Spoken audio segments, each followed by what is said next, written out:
వన మహోత్సవ కార్యక్రమాన్ని అందరూ సామాజిక బాధ్యతగా తీసుకొని మనస్ఫూర్తిగా అభ్యర్థిస్తున్నాను. పర్యావరణ సమతుల్యత కోసం పచ్చదనాన్ని పెంచాలి అనేది ఎన్డీఏ కూటమి ప్రభుత్వ లక్ష్యం.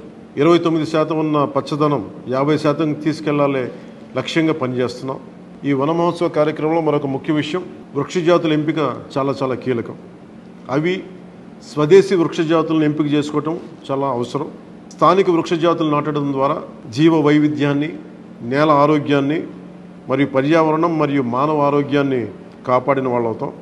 అందుకే దేశవాళీ చెట్లు పెంచడం చాలా అవసరం.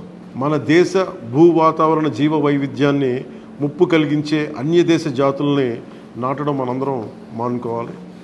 చూడటానికి మొక్క ఆకర్షణీయంగా ఉంది, మొక్క నాటితే ఏపుగా పెరిగిపోతుంది, నిర్వహణ ఖర్చులుంటాం అని చెప్పి ఎవెన్యూ ప్లాంటేషన్ పేరు మీద గత దశాబ్ద కాలంలో అన్య దేశ వృక్ష జాతులైన కోనాకార్పస్, ఏడాకుల పాల, మడగాస్కర్ ఆల్మండ్, ఆస్ట్రేలియా తుమ్మ లాంటి వృక్ష జాతుల్ని విరివిగా నాటేశాం. వీటి మూలంగా పర్యావరణానికి ప్రయోజనం కంటే కూడా ఆరోగ్యం మీద, భూగర్భ జల సంపద మీద చాలా తీవ్ర ప్రభావం చూపుతూ ఉంది. అందరూ ఆ ప్రాంత జీవ వైవిధ్యాన్ని పెంపొందించే స్వదేశీ జాతులను మాత్రమే నాటాలి అనేది ఏ దేశపు వృక్ష శాస్త్రజ్ఞుల్ని అడిగినా చెప్పే మాట ఇది. కానీ ఆ వాస్తవాన్ని విస్మరించి విదేశీయ మొక్కల మోసుతో రాష్ట్రమంతటా కోనాకార్పస్తో నింపేశారు. కోనాకార్పస్ అసలు మొదట పరిచయం చేసిన అరబ్ దేశాలే దాన్ని నిషేధించినాయి.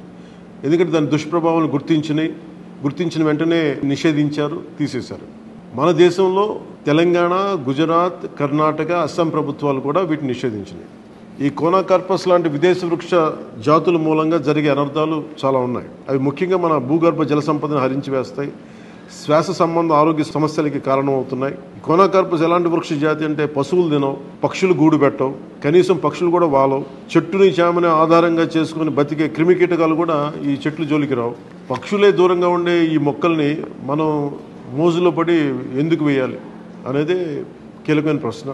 అందుకే ప్రతి సంవత్సరం జూన్, జూలైతో మొదలై నవంబర్లోని కార్తీక సమారాధన వరకు కొనసాగే ఈ వన మహోత్సవ కార్యక్రమంలో మన స్వదేశీ జాతులైన జీవ ఇంధనంగా ఉపయోగపడే కానుగ, వేప, చింత, ఉసిరి, శ్రీగంధం, ఎర్రచందనం, రావి, మర్రి, రేల, దిరిసెన, సీత, అశోక, మారేడు, నేరేడు, దేవకాంచనం, తెల్లమద్ది, మామిడి, కదంబం, జమ్మి, వెలగ, సీతాఫలం ఇలాంటి ఇంకా ఎన్నో మన జాతుల మొక్కల్ని నాటాలని అందరినీ అభ్యర్థిస్తున్నాం, కోరుకుంటున్నాం.